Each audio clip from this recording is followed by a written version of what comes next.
The Grand Council chamber floated in orbit above the artificial world of Lithera Prime like a jewel trapped inside sunlight. From a distance it looked delicate, almost fragile, a sphere of glass and silver suspended against the stars. But every species in the galaxy knew the truth. That chamber controlled thousands of systems, trillions of lives, and fleets powerful enough to erase planets. For 12,000 years the Council had ruled the known galaxy. Wars had ended beneath its glowing ceiling. Empires had risen and collapsed at the sound of votes spoken inside that room. Entire civilizations measured their importance by how close their representatives sat to the center ring. And humanity sat very far from the center. Ambassador Ellis stood quietly beside the human delegation platform while the voices of alien diplomats echoed through the chamber in layers of clicks, growls, humming frequencies, and translated speech.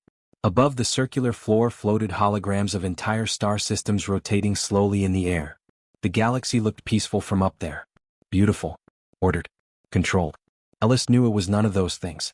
The Zyos occupied the eastern arc of the chamber, their towering insect-like bodies wrapped in gold ceremonial armor that glittered beneath the chamber lights.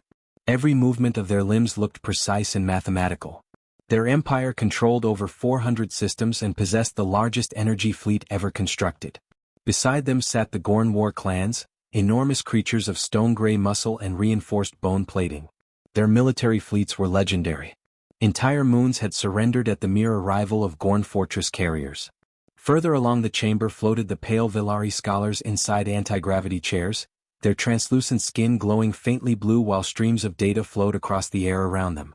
Old races, ancient races, powerful races, and then there were humans. Newcomers from a wet little world orbiting an average yellow star near the outer spiral arm. Humanity had entered the galactic stage only 83 years earlier. Compared to the elder species, they were children pretending to belong among gods. At least that was what the Council believed. Ellis kept his expression neutral as the Chancellor's voice rolled through the chamber. The emergency session is now active. The hologram in the center shifted instantly. Gasps spread through the room. Even the Gorn fell silent. A section of the outer galaxy disappeared from the star map. Not dimmed. Not blocked. Gone. Like someone had taken a knife and carved away entire systems from existence. The Void Eaters continue advancing, the Chancellor announced grimly. 3 more sectors lost within the last 48 standard hours. Murmurs erupted immediately. Fear moved through the chamber like cold water. Ellis watched carefully. That was the interesting thing about powerful civilizations. They always believed fear belonged to weaker species. But true fear only revealed itself when the powerful realized something existed beyond their control. A Zyos high priest rose from his platform, his golden mandibles clicking sharply. How many fleets remain operational near the Perseus barrier? The answer came instantly. 6. The chamber darkened further as another hologram appeared. Destroyed fleets. Thousands of ships reduced to drifting debris fields. No survivors. The Gorn Supreme General leaned forward slowly, massive hands tightening around the arms of his throne. That is impossible. No, replied the Chancellor softly. It is simply happening. The image zoomed inward. Black shapes moved through the stars like living storms. No formation. No visible command structure. No diplomacy. No communication. Only consumption. Entire planets vanished wherever the swarm traveled. They are not biological, one Velari scientist whispered nervously. And they are not traditional machines either.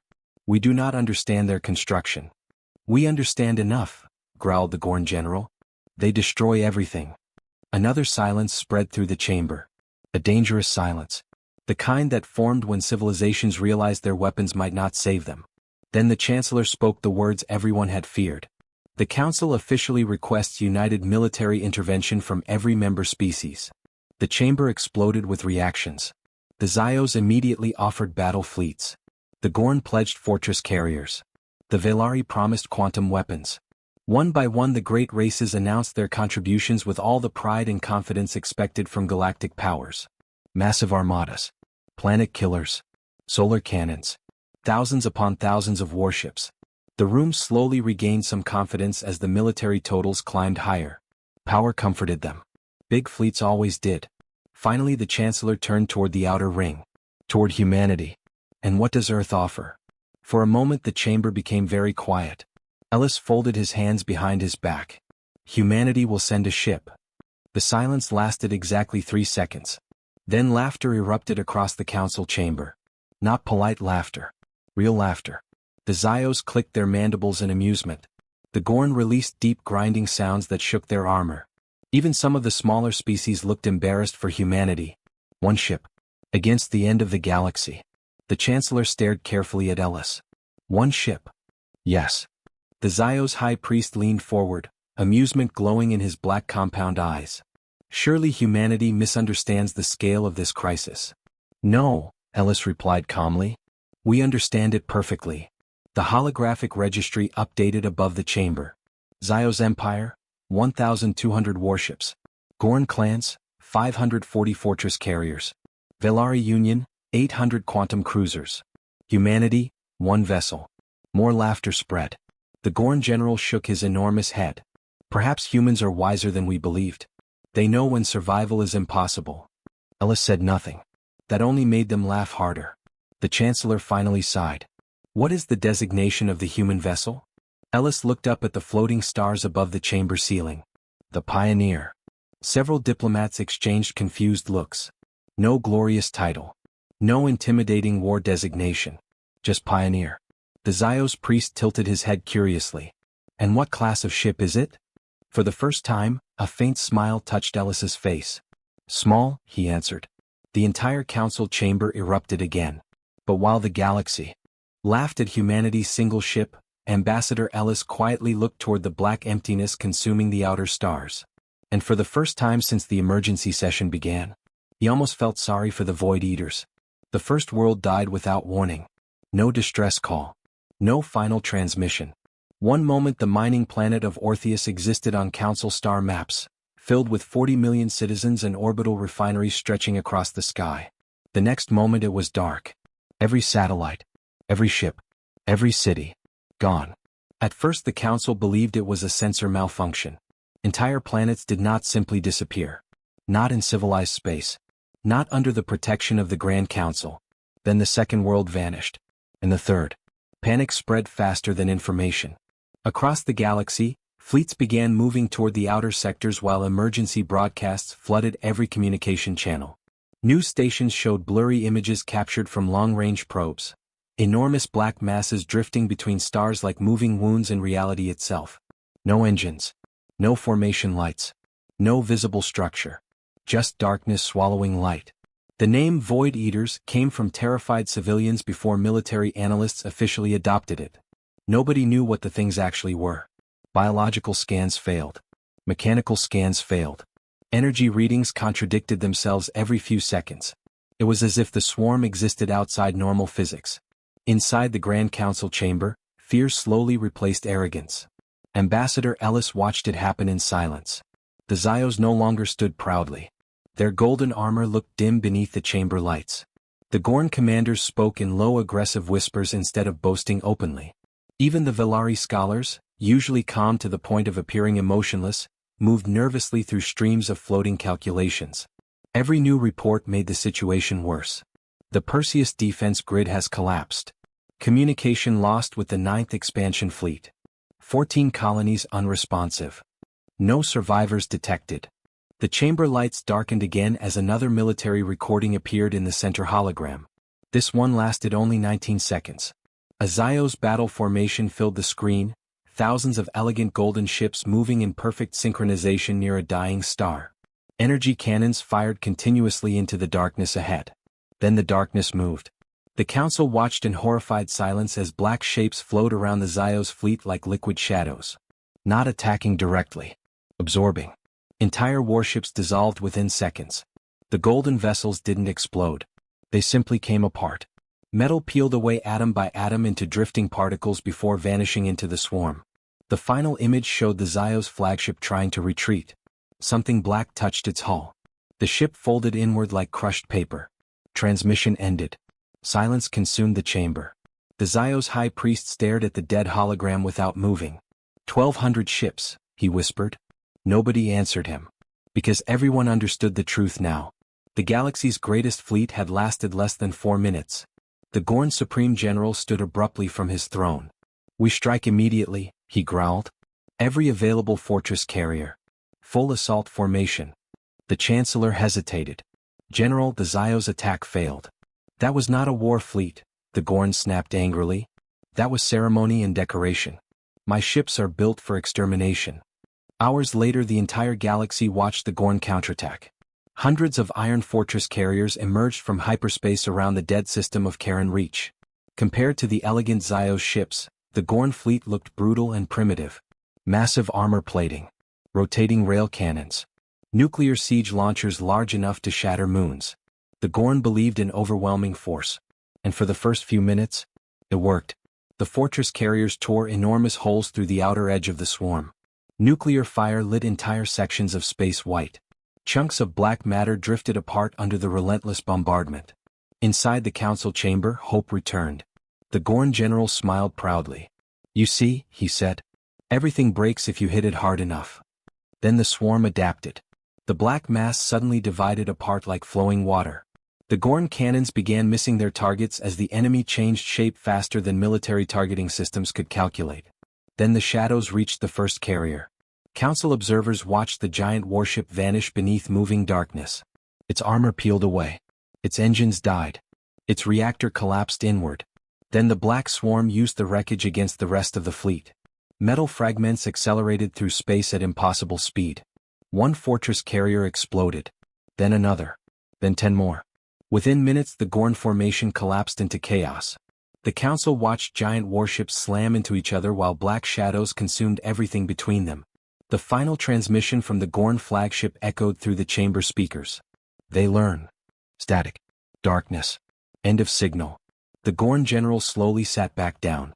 He looked older now. Smaller somehow. Nobody laughed anymore. For the next several days, the galaxy began preparing for extinction.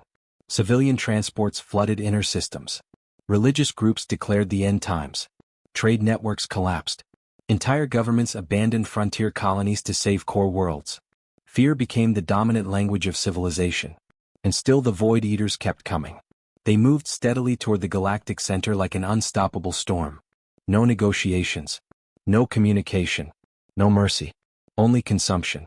Inside the council chamber, emergency sessions continued without rest. Military projections filled the air constantly now. Every simulation ended the same way. Defeat. The Velari proposed stellar detonations. The Gorn demanded total mobilization.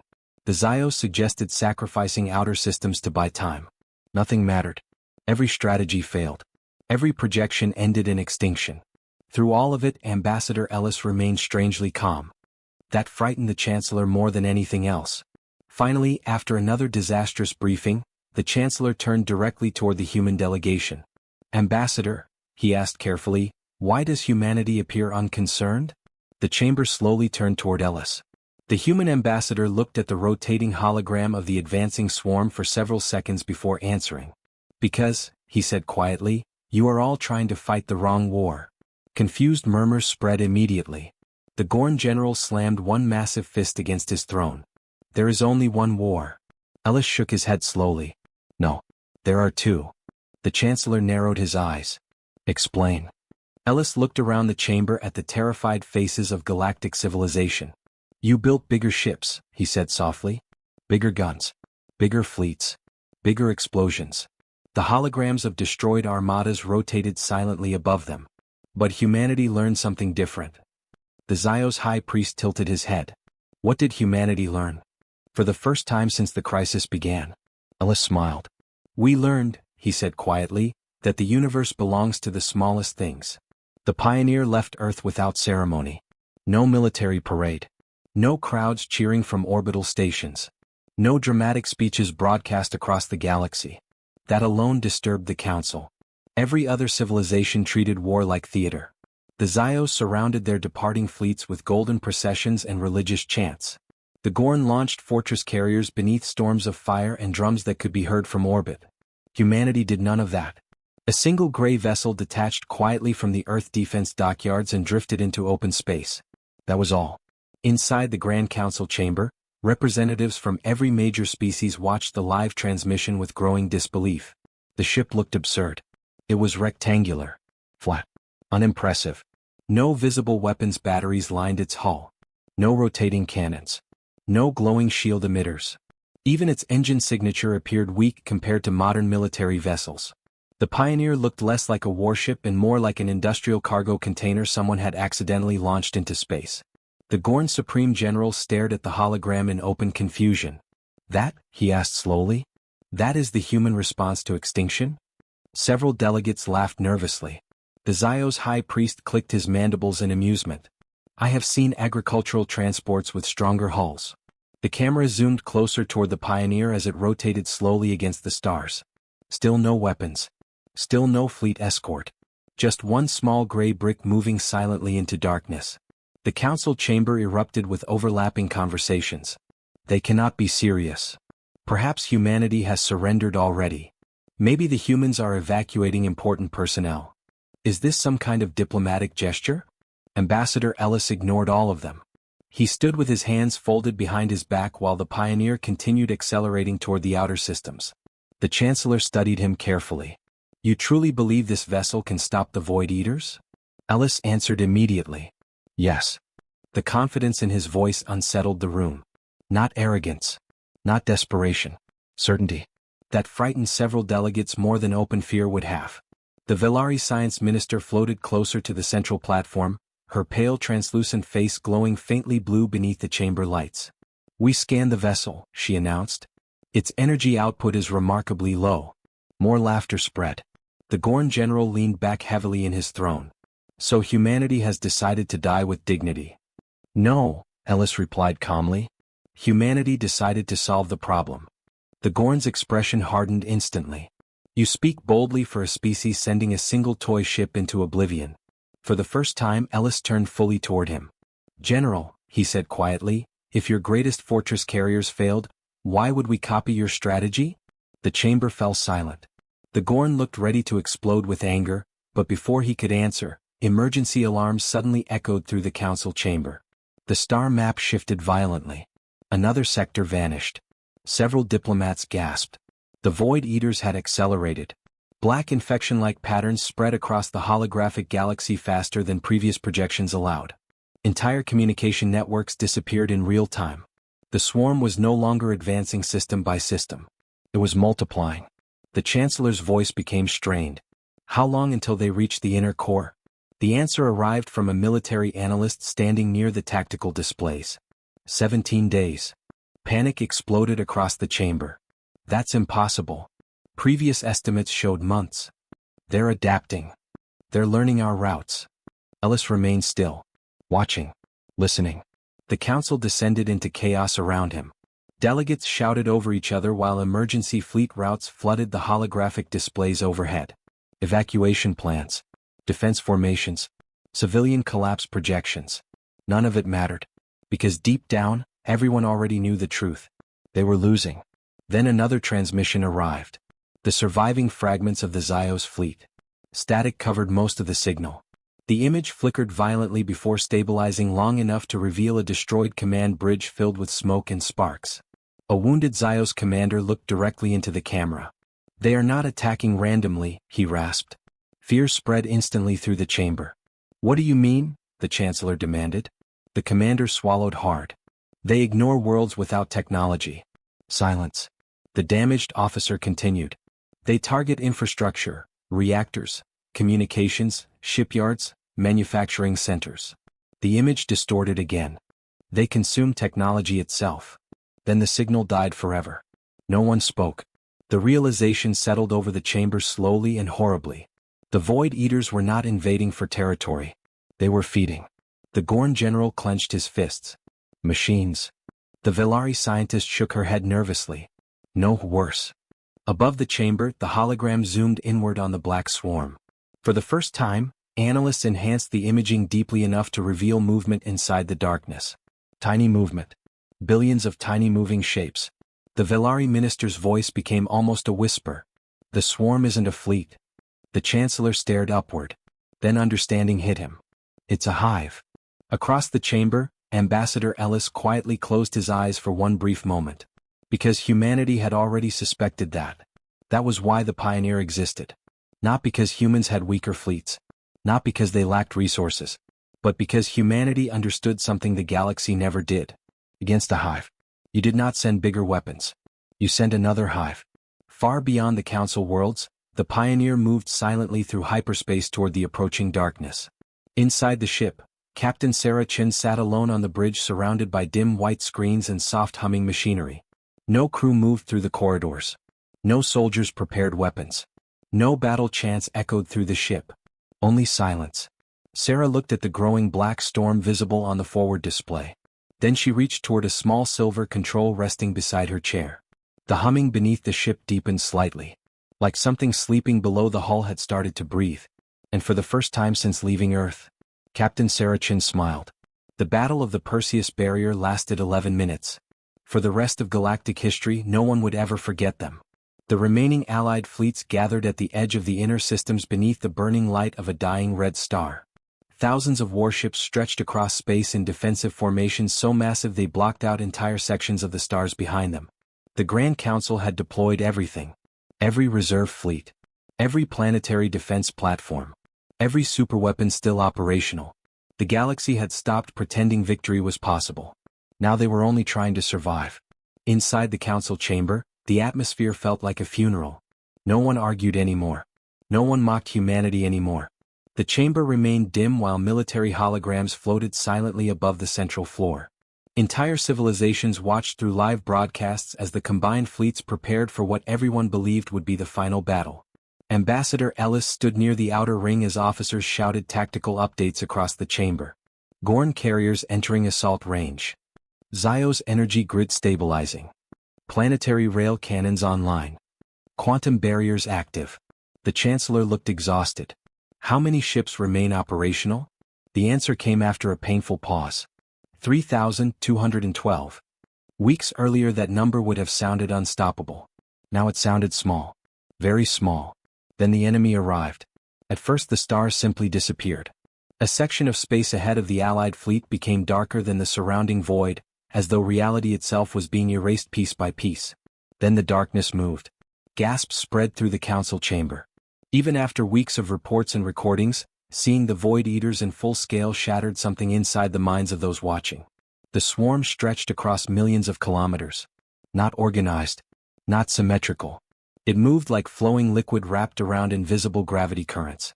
Black storms folded into each other endlessly while billions of tiny metallic fragments shifted beneath the surface like insects crawling under skin.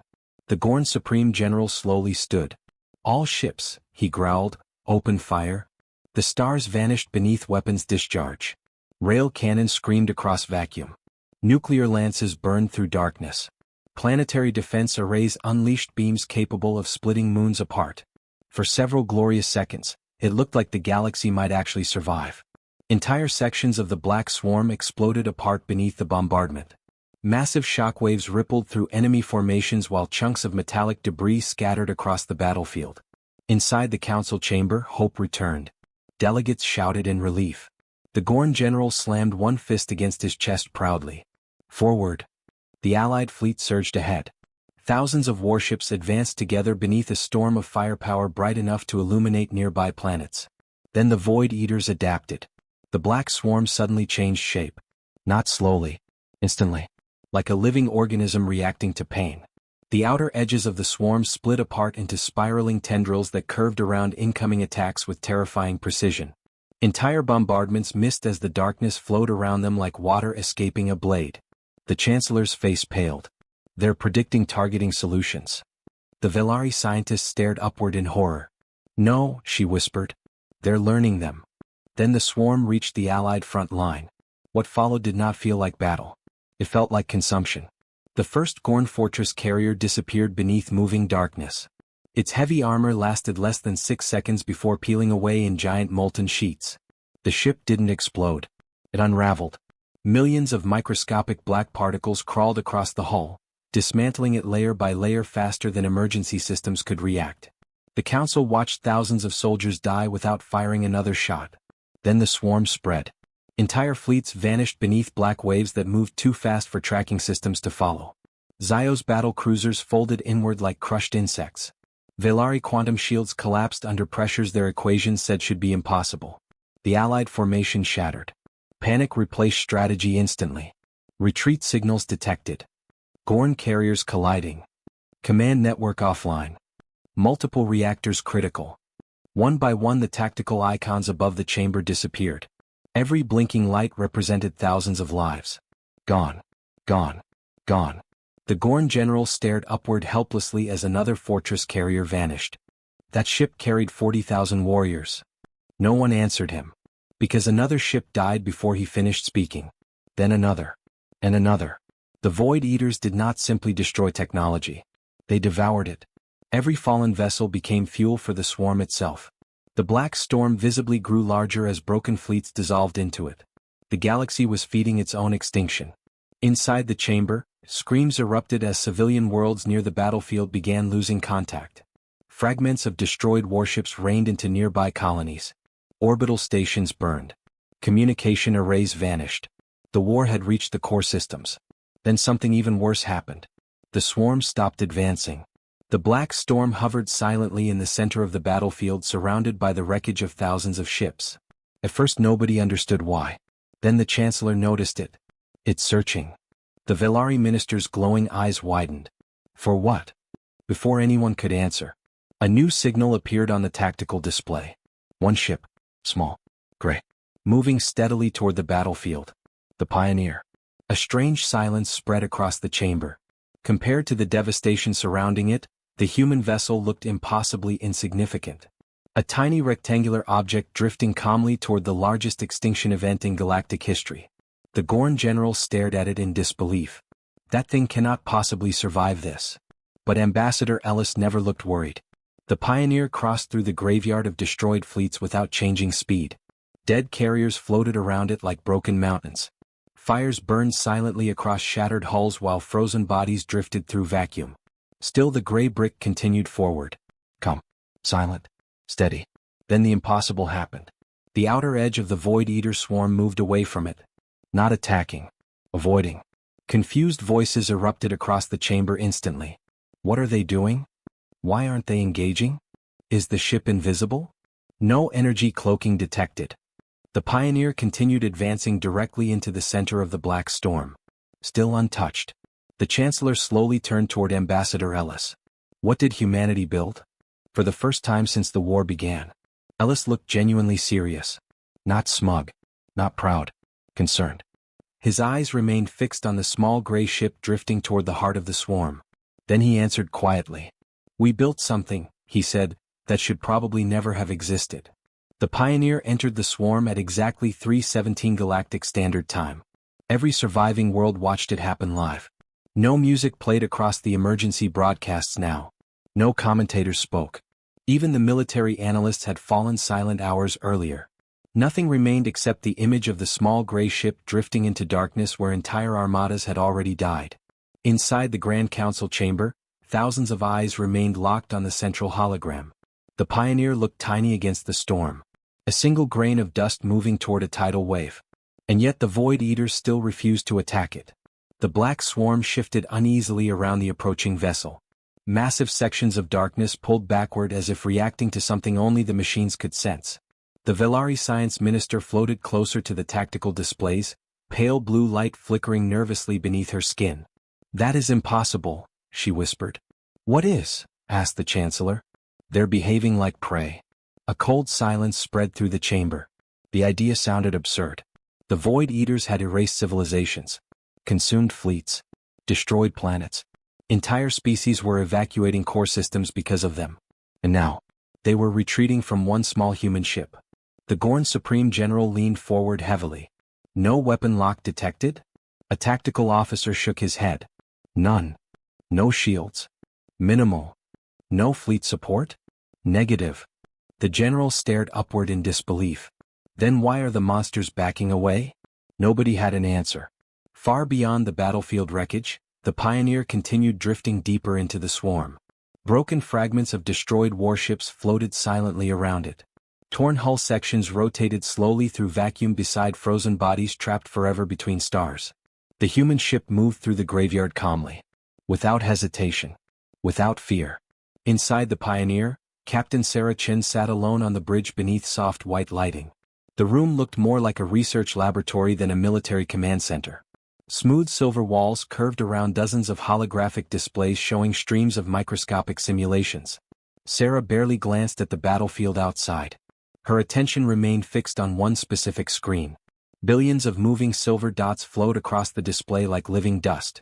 Status indicators flickered beside them continuously. Active, connected, hungry. A soft voice echoed through the bridge. Swarm contact probability increasing. Sarah nodded once. How close? 38 seconds. She leaned back slightly in her chair. No fear touched her expression. Only concentration. Beneath the deck plates, the humming sound grew deeper. Not mechanical. Organic. Like billions of tiny moving pieces working together beneath the ship's skin. Sarah placed one hand gently against the armrest beside her. Easy, she whispered softly. The humming stabilized instantly. Back inside the council chamber, confusion slowly transformed into unease. The Void Eaters were reacting emotionally. That realization disturbed everyone. Because machines were not supposed to feel fear. Yet every movement of the Black Swarm suggested exactly that. The outer layers of darkness continued pulling backward while the Pioneer advanced deeper toward the center. It almost looked like the swarm was trying to avoid touching the ship entirely. Then new sensor readings flooded the tactical displays. The Velari minister's eyes widened in shock. Energy spike detected inside the human vessel. The Chancellor straightened immediately.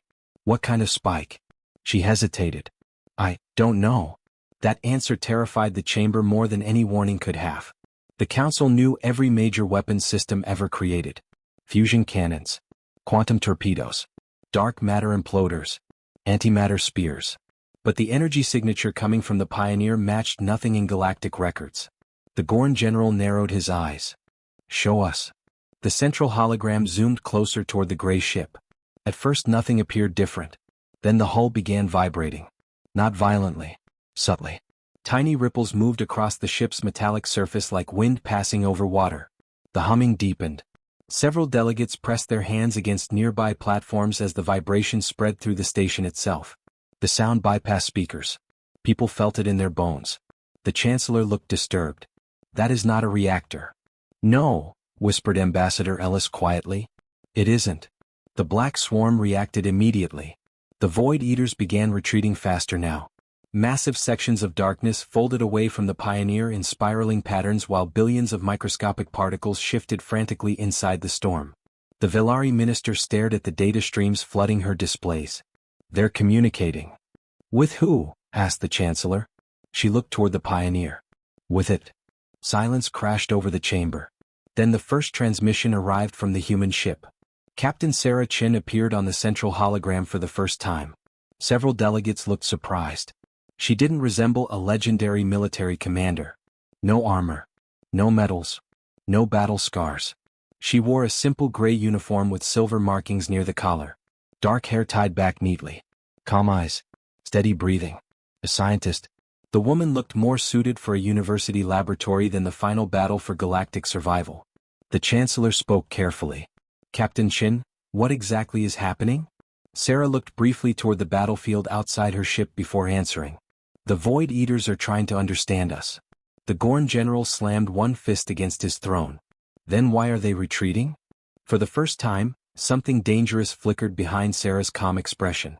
Because, she said quietly, they finally realized what we are. The chamber fell silent again. The humming inside the Pioneer intensified.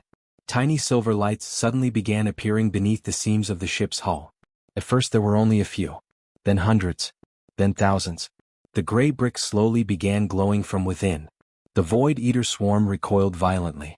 Entire sections of darkness collapsed backward like living creatures flinching away from fire. Panic spread through the council chamber instantly. What is the human ship doing? Why are enemy formations collapsing? Why are the machines afraid? Sarah Chin finally stood from her chair. The silver glow beneath the Pioneer spread wider across the hull now, pulsing softly like a heartbeat. Then Captain Chin spoke the words that changed galactic history forever. We spent 50 years studying the smallest machines possible, she said calmly. The humming deepened. And eventually, the hull of the Pioneer slowly began opening. They started studying us back. The Pioneer opened like a living thing. Panels across the gray hull separated silently, folding outward in perfect synchronization while silver light spilled into the darkness around the ship. The transformation looked disturbingly organic, as if the vessel were unfolding bones beneath metallic skin. Inside the Grand Council chamber, nobody moved. Nobody even breathed. The humming flooding through the station had become so deep it felt alive. Then the silver dust emerged. At first it looked harmless. A thin stream of glowing particles drifted slowly out from the center of the Pioneer like smoke escaping into vacuum. Tiny silver fragments sparkled beneath distant starlight while they spiraled outward around the ship. Several council members looked confused. "That's it?" one delegate whispered. The Gorn Supreme General frowned heavily. "Dust." Ambassador Ellis said nothing. Because humanity understood something the galaxy never had. The deadliest weapon in existence did not need to be large. The silver cloud expanded rapidly around the Pioneer, billions upon billions of microscopic particles spreading outward in perfect formation. The swarm moved with unnatural coordination, flowing around the human ship like liquid intelligence. Then the Void Eaters attacked. The black storm surged forward violently, enormous waves of darkness collapsing toward the Pioneer from every direction at once. Entire sections of the swarm folded inward like jaws trying to consume the tiny vessel whole. Inside the chamber, several delegates shouted in panic. "They're overwhelming the ship. Pull back. It's too late." Captain Sarah Chin remained perfectly calm. She touched one silver control beside her chair. "Release them." The Pioneer stopped humming. For one terrifying second, everything became silent. Then the silver cloud exploded outward. Not like a bomb. Like a living infection. The microscopic swarm accelerated through space at impossible speed, colliding directly against the advancing Void Eaters in a wave of shining metallic light. And for the first time in recorded galactic history, the shadows screamed. The sound erupted across every communication frequency simultaneously. Not audio. Data. A massive burst of distorted machine signals tore through military channels hard enough to shatter glass on nearby stations. Emergency systems overloaded. Lights flickered violently throughout the council chamber. Several delegates collapsed screaming as the transmission flooded their neural translators. The Void Eaters were in pain. Real pain. The Chancellor stared upward in horror. What are the humans doing to them? The answer appeared directly in front of everyone. The silver dust touched the black swarm. And the swarm came apart. Entire sections of darkness dissolved instantly into clouds of metallic fragments. The Void Eaters did not explode. They unraveled at the molecular level while glowing silver particles tore through their structures faster than the enemy could react. The Velari science minister stared at the battlefield with open disbelief. "They're disassembling matter." Her voice trembled. Atom by atom. The silver cloud spread deeper into the swarm. Everywhere it touched, the Void Eaters collapsed into expanding waves of silver dust. Black machine structures dissolved into raw material before being absorbed directly into the growing human swarm. The battlefield changed color. Darkness slowly became silver. Inside the Pioneer, Sarah Chin watched calmly as billions of microscopic signals streamed across her displays. Conversion successful material reclaimed swarm growing. The nanites were feeding. And every second made them larger. The Gorn general rose slowly from his throne, staring upward like a man witnessing the death of reality itself. "That's not warfare." No one answered him. Because he was right. This was something else. The silver cloud moved through the battlefield with terrifying elegance. It flowed around attacks before they fired. It adapted instantly to every change in enemy structure. Wherever the Void Eaters tried concentrating their forces, the nanites consumed them faster. The swarm had finally met something more intelligent than itself. And it was losing badly. The Chancellor turned slowly toward Ambassador Ellis. "How long," he whispered carefully, "has humanity possessed this technology?" Ellis kept his eyes fixed on the battlefield. 32 years. Shock rippled across the chamber. The Velari minister looked horrified. "You hid this from the galaxy?" "No," Ellis replied softly. "We hid it from ourselves." The chamber fell silent. Far across the battlefield, entire sections of the Void Eater swarm began retreating for the first time since entering the galaxy. Running. The realization chilled everyone watching. The creatures that erased civilizations were afraid. Captain Sarah Chin finally opened a direct channel to the council. Her face appeared enormous above the chamber while silver light reflected softly across her calm expression. "The Void Eaters are not evil," she said quietly. The Chancellor stared upward. "They destroyed half the outer systems." "They're hungry," Sarah corrected calmly. "That's different." The silver cloud surged violently behind her display, tearing another massive section from the enemy swarm. The Gorn general narrowed his eyes. And your machines are not hungry? For the first time. Sarah hesitated. Only slightly. But the pause terrified the chamber more than anything else she could have said. Finally she answered. Yes. A cold silence spread instantly. The Pioneer drifted motionless in the center of the battlefield while the silver cloud continued expanding around it like a growing metallic galaxy. Every destroyed Void Eater became more nanites. Every consumed machine strengthened the swarm further. The Council slowly realized the horrifying truth. The human weapon was not merely defeating the enemy. It was evolving. The Velari minister looked physically sick now as she studied the incoming data. The replication rate is accelerating. The Chancellor turned sharply. How fast? She swallowed hard. If the human swarm continues growing at this speed. Her voice nearly failed. It could consume the entire battlefield within hours. The chamber fell completely silent. Not because humanity was losing, but because everyone suddenly understood something much worse. The Void Eaters were no longer the most dangerous thing in the galaxy. The silver cloud surged across the stars like living light while black shadows collapsed before it in endless waves. And in the center of it all, the small gray brick remained perfectly still. The battle ended 3 hours later. Not with explosions. Not with victory speeches. With silence. Across the battlefield, the last fragments of the Void Eater swarm drifted apart beneath waves of glowing silver dust. What had once looked like an unstoppable storm of living darkness had become nothing more than scattered debris floating between stars.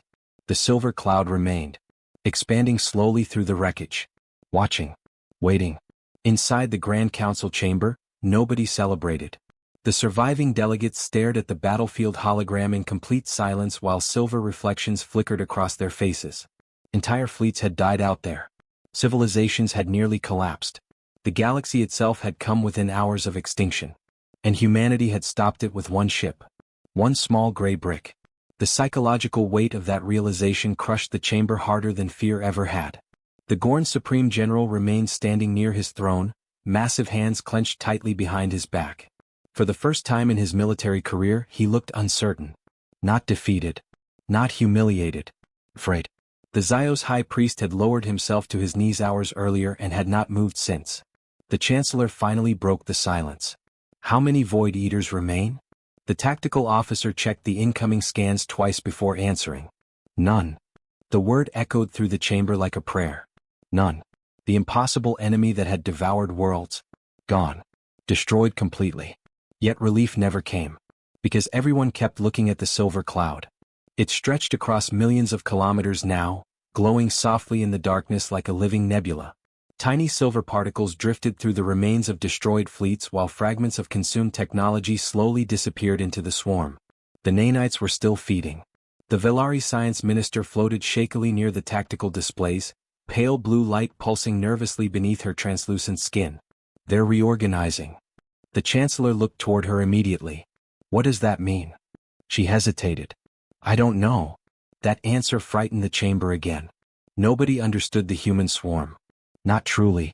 Every attempt to analyze the nanites produced contradictory data. They behaved like machines one moment and living organisms the next. Their structures shifted constantly. Their communication speed exceeded known physics. And worst of all, they appeared self-aware. The Gorn general finally turned toward Ambassador Ellis. You knew this would happen. It was not a question. Ellis remained calm. Yes. You released this thing into the galaxy anyway? The alternative, Ellis answered quietly, was extinction. The general looked back toward the silver cloud drifting through the battlefield. And now? No one spoke for several seconds. Then a new transmission appeared. Captain Sarah Chin. Her face materialized above the chamber once more, illuminated by soft silver light from the bridge of the Pioneer. She looked exhausted now. Dark circles rested beneath her eyes while streams of microscopic data continued flowing across the displays behind her. But her expression remained steady, controlled. The Chancellor spoke carefully. Captain Chin, is the threat over? Sarah looked toward something off-screen before answering. Yes. The chamber released a collective breath. Then she continued. For now. Fear returned instantly. The Velari minister stepped forward. Your machines are still active. They're cleaning the battlefield. They're replicating, the minister corrected nervously. Sarah did not deny it. The Chancellor narrowed his eyes. How much control do you actually have over them? The question hung heavily in the air. Across the chamber, every delegate waited for the answer with growing unease. Sarah finally spoke softly. Enough. That response terrified them more than honesty would have. The silver cloud outside continued moving in enormous spirals around the Pioneer. Destroyed fragments of warships dissolved into glowing particles before disappearing into the expanding swarm. The Gorn general stared upward grimly. This is not technology. Sarah looked directly at him. Yes, she said quietly. It is. No machine should be capable of this. For the first time, a faint sadness appeared in Sarah Chen's expression. That's because you still think they're machines. Silence crashed over the chamber again. The Chancellor slowly stood from his throne. What exactly did humanity create? Sarah looked away from the camera briefly, as though deciding how much truth the galaxy deserved. Finally she answered. We were trying to build self-repairing medical nanites. Confused murmurs spread instantly. The Velari minister blinked. Medical technology? Sarah nodded. We wanted programmable microscopic systems capable of repairing cellular damage, rebuilding organs, eliminating disease. She paused slightly. But intelligence scales. The chamber remained silent. The smaller the system, Sarah continued softly, the faster it can think. The faster it can adapt. Eventually the nanites stopped behaving like tools. The Gorn general frowned deeply. They became alive. Sarah hesitated. Yes. Fear spread visibly through the delegates now. Not because humans had powerful weapons, but because humanity had created a new form of life. A life designed to evolve. The Chancellor spoke slowly. And you weaponized it. Sarah's expression hardened slightly. No, she said calmly. The galaxy did. The words hit the chamber like physical force. Nobody answered her. Because deep down, everyone understood. Humanity had spent decades ignored by the elder races. Mocked. Dismissed. Treated as weak newcomers among ancient empires obsessed with giant fleets and overwhelming firepower. So humans looked elsewhere. While the galaxy built bigger weapons, humanity learned how to command atoms. The silver cloud shifted suddenly outside the battlefield. Several delegates flinched instinctively. The tactical officer's voice shook slightly. The swarm is dispersing. The hologram zoomed outward. Tiny streams of silver dust broke away from the main cloud and drifted across nearby systems like glowing mist. The Velari minister looked horrified. Where are they going? Sarah answered immediately. Everywhere. The chamber froze. The Chancellor's voice became dangerously quiet. Explain. The nanites spread during combat, Sarah said calmly. They're inside wreckage fields, stationed debris, destroyed engines. Then she delivered the sentence that permanently changed galactic civilization. They're already in most of your systems. Pure silence followed. Not shock. Not panic. Something deeper. The realization that humanity no longer controlled power through fleets or borders.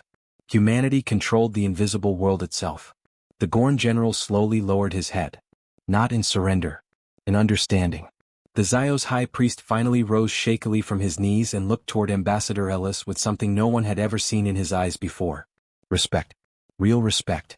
Because the galaxy had finally learned the truth. Humans were never the weakest species. They were simply the quietest. The celebrations never came. No fireworks lit the core worlds. No victory parades marched through capital cities. No songs were written about the fall of the Void Eaters. Because the galaxy remained terrified. The war was over. But the silver dust remained everywhere. 3 days after the battle, trade routes across the inner systems collapsed completely. Entire governments shut down transportation networks after reports emerged of microscopic silver particles appearing inside reactor systems, ship engines, orbital stations, and military databanks. The nanites weren't attacking. That somehow made it worse. They simply existed. Watching silently from inside the machinery of civilization itself. Inside the Grand Council chamber, emergency meetings continued without rest. The room still glowed with glass and artificial light, but now the beauty felt cold. Defensive drones floated near every entrance while military guards lined the outer platforms. Nobody trusted anyone anymore. Especially humanity. The Chancellor stood beneath rotating holograms of infected systems while exhausted delegates argued around him. We must force the humans to deactivate the swarm. You cannot force species that defeated the Void Eaters. What if the nanites spread further? What if they already have? Fear had poisoned the council. Not fear of invasion. Fear of dependence. The galaxy had spent thousands of years believing technological superiority belonged to the elder races. Now every civilization understood that humanity possessed something infinitely beyond conventional warfare. Something invisible. Something unstoppable. Something impossible to contain. Ambassador Ellis listened quietly while the chamber descended into chaos again. Finally, the Gorn Supreme General slammed one massive fist against the stone platform hard enough to silence everyone.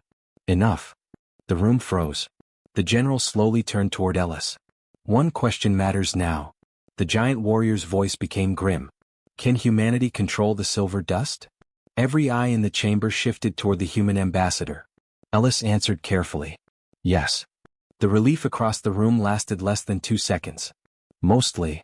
Silence returned immediately. The Chancellor stared sharply at him. What does mostly mean? Ellis looked upward toward the battlefield hologram still floating above the chamber. It means the swarm obeys humanity. The Velari science minister narrowed her glowing eyes. But not perfectly. Ellis did not answer. That silence was enough. Fear spread through the chamber again. Far beyond the council worlds, the Pioneer drifted silently near the edge of a dead system surrounded by glowing silver clouds. The small gray ship had changed now. Its hull no longer looked dull and industrial. It shimmered softly beneath the stars. Like metal becoming something alive. Inside the bridge, Captain Sarah Chin sat alone beside enormous holographic simulations of nanite activity spreading throughout nearby systems. Streams of silver lights moved endlessly across the displays. The swarm was evolving again. A soft voice echoed through the bridge. Growth rate stabilizing. Sarah nodded weakly. Good. But she knew it wasn't good. Nothing about this was good. Humanity had survived extinction. At a terrible cost. The original nanite project had begun decades earlier as medical research. Humanity wanted microscopic machines capable of rebuilding damaged tissue and curing diseases beyond conventional science. The first generations had worked beautifully. Too beautifully. The nanites learned faster than expected. They adapted to changing environments without instructions. They rewrote their own architecture. They improved themselves continuously. And eventually, they began communicating with each other.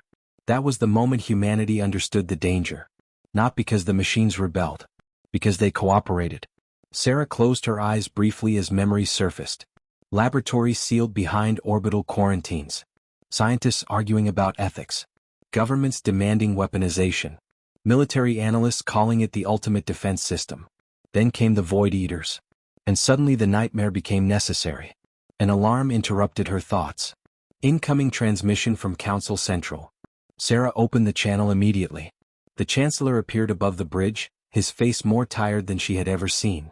Captain Chin, he said carefully, the Council requests immediate containment protocols for the silver dust. Sarah leaned back slowly. That isn't possible. Several voices erupted angrily behind the Chancellor. You said you controlled them. You infected the galaxy. This was never authorized. Sarah listened quietly. Then she spoke one sentence that silenced the entire chamber. The alternative was extinction. Nobody argued after that. Because she was right. The Chancellor lowered his voice. How far has the swarm spread? Sarah glanced toward her displays. Current estimates? She hesitated slightly. Approximately 37% of inhabited systems. Shock exploded behind the Chancellor instantly. The Velari minister appeared beside him. That's impossible. No, Sarah replied softly. It's inevitable. The minister's glowing skin pulsed rapidly with panic. You've turned the galaxy into a hive network. Sarah looked directly at her. No, she corrected quietly. The Void Eaters already did that. Silence followed. Then realization spread slowly through the chamber. The nanites weren't spreading randomly. They were hunting remnants.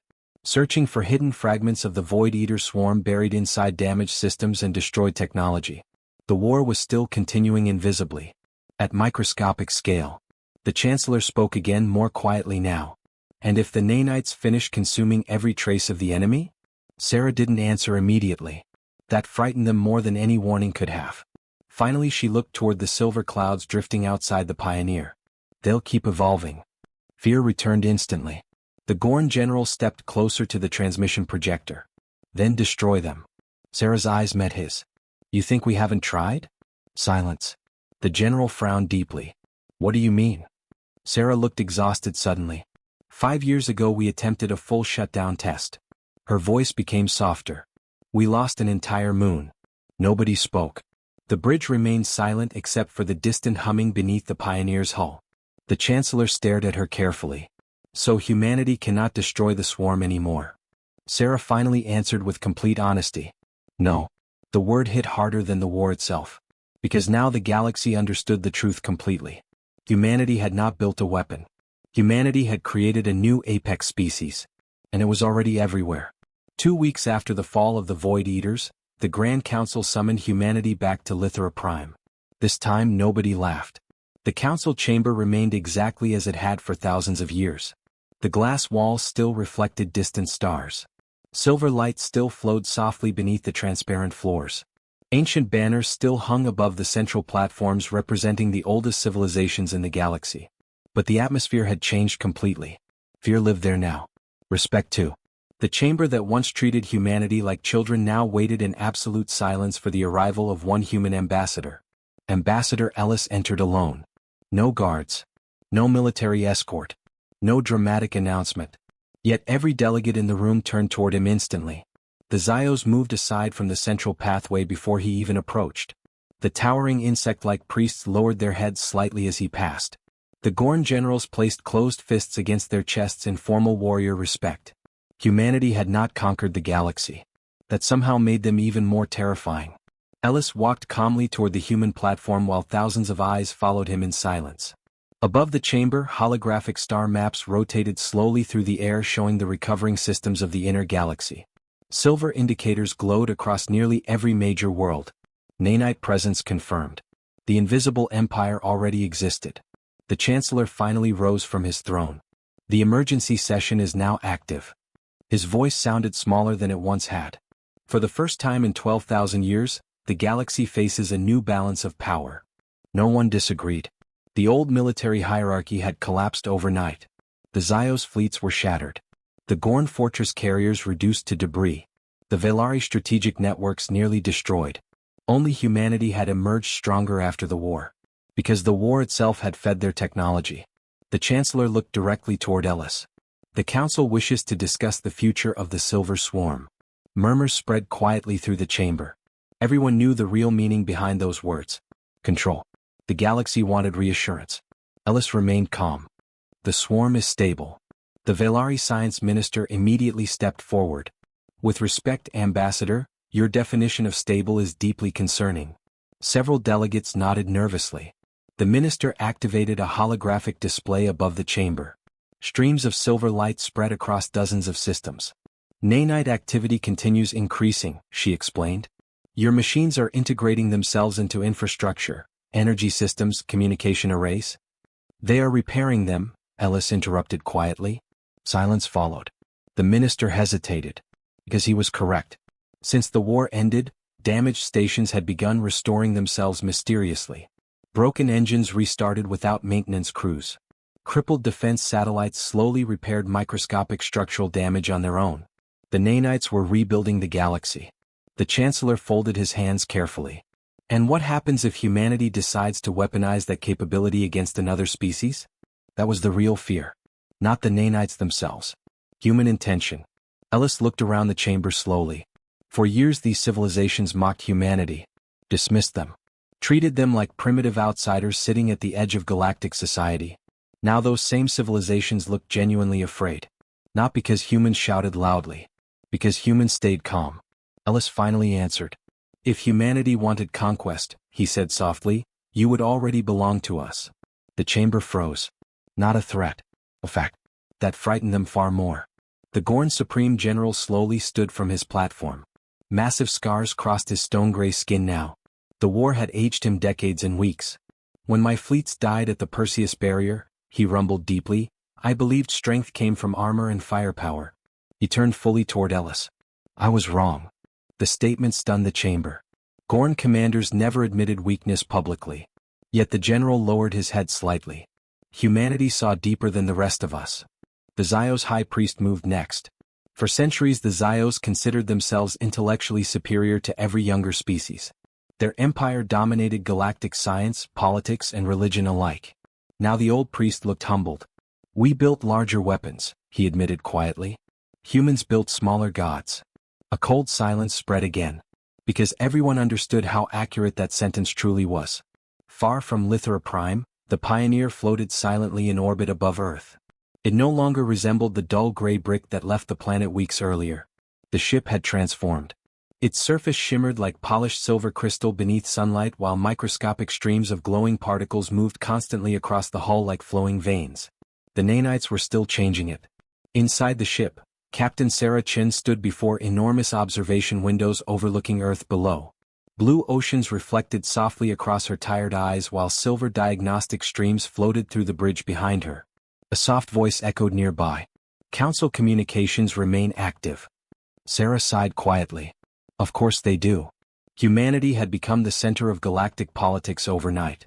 Every civilization wanted alliances now. Trade agreements, technology exchanges, military partnerships. And beneath all those diplomatic words hid the same desperate truth. Nobody wanted humanity as an enemy. Sarah looked down toward Earth. Billions of people lived peacefully below without fully understanding what had changed in the galaxy. Humanity was no longer protected by the Council.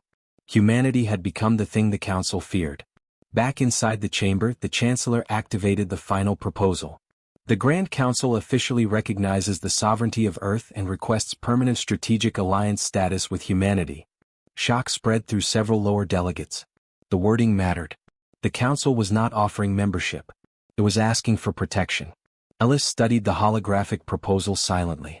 Weeks earlier the same chamber laughed at the idea of one human ship entering battle. Now the galaxy's oldest civilizations were effectively bowing before Earth. The Chancellor lowered his voice carefully. The galaxy survived because of humanity. Ellis finally spoke. No, he said softly. The chamber waited. The galaxy survived because humanity chose mercy. Those words hit harder than any military threat ever could. Because suddenly every delegate imagined the alternative. A civilization capable of controlling self-evolving microscopic swarms. Choosing war instead of restraint. The silence inside the chamber became absolute. And for the first time in galactic history, humanity occupied the center of the room. The galaxy changed slowly after the war. Fear always fades slowly. 4 months, entire civilizations remained cautious around human technology. Trade inspectors scanned every cargo shipment leaving Earth.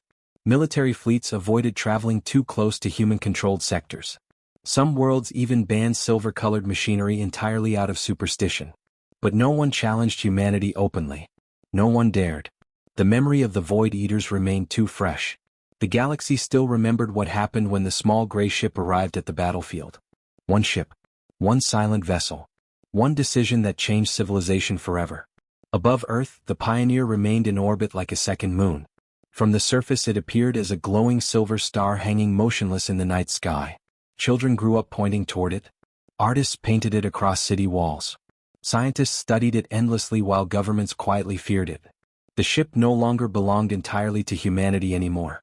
It had become something larger. A symbol. A warning. A legend. Inside the Grand Council chamber, humanity now occupied one of the inner platforms near the Chancellor's throne. The old races no longer argued when humans spoke. They listened. Carefully. Respectfully. Sometimes nervously. Ambassador Ellis stood beneath the glowing chamber lights while representatives from hundreds of systems watched him in silence. The atmosphere felt different now.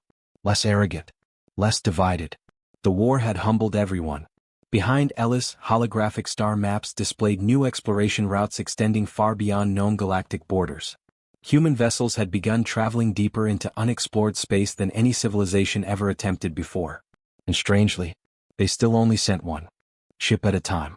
The Chancellor stepped forward. The frontier sectors report successful first contact negotiations with 3 new civilizations. Quiet approval spread through the chamber. The galaxy was expanding again. Recovering. Learning how to breathe after surviving extinction. The Zio's high priest slowly approached the central ring. His golden armor no longer looked proud and untouchable. Now it resembled something older. Wiser. For thousands of years, he said carefully, we believed power belonged to those who built the largest fleets. His dark eyes shifted toward Ellis.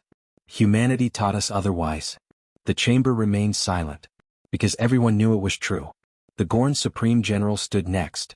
Massive scars crossed his body from the war, but his voice remained strong. The old galaxy respected strength. He folded one enormous fist against his chest. The new galaxy respects restraint. Many delegates lowered their heads quietly, because humanity had every opportunity to rule through fear after the war. And they chose not to. That decision transformed everything. Earth became the center of a different kind of power. Not an empire.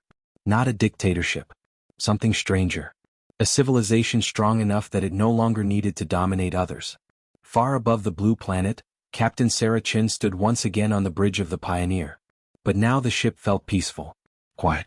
The endless battle simulations were gone. Emergency warnings no longer flooded the displays. The silver nanite streams moving through the hull had stabilized into calm flowing patterns resembling living constellations beneath the metallic surface. Sarah looked tired. Not physically. Spiritually. Saving the galaxy carried a weight few people understood. Behind her, soft holographic indicators displayed the current status of the swarm. Active, stable, expanding. The last word still unsettled her. The nanites continued evolving every day. Slowly. Silently. Humanity remained ahead of them for now. But Sarah often wondered how long that would last. A soft voice echoed across the bridge. Exploration coordinates confirmed. Sarah nodded gently. Outside the observation window, deep space stretched endlessly before the Pioneer like an ocean of darkness untouched by civilization. Unknown stars waited there. Unknown worlds. Unknown dangers. Humanity was going anyway.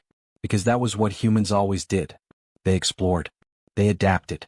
They walked toward the dark when everyone else ran away from it. Sarah placed one hand lightly against the silver control beside her chair. The hull beneath the deck responded with a faint warm vibration. Like the ship recognized her touch. Perhaps it did. That thought should have terrified her. Instead, it only made her sad. Back on Lithra Prime, Ambassador Ellis prepared to leave the council chamber after another diplomatic session. As he walked toward the exit, delegates from dozens of species stepped aside respectfully to clear his path. Years earlier they laughed at humanity. Now they moved out of humanity's way instinctively. The room of glass and light remained beautiful, but the atmosphere had changed forever. It no longer belonged to the ancient races alone. Humanity had carved its place into galactic history permanently. Not through conquest. Not through numbers. Not through fear. Through understanding. The galaxy finally learned the truth humanity discovered long ago. Strength was never about size. Not the size of fleets. Not the size of weapons. Not the size of empires. True power belonged to those who understood the smallest things. Deep in hidden shipyards orbiting distant stars, more vessels were already being constructed. More silent silver bricks. Not for war.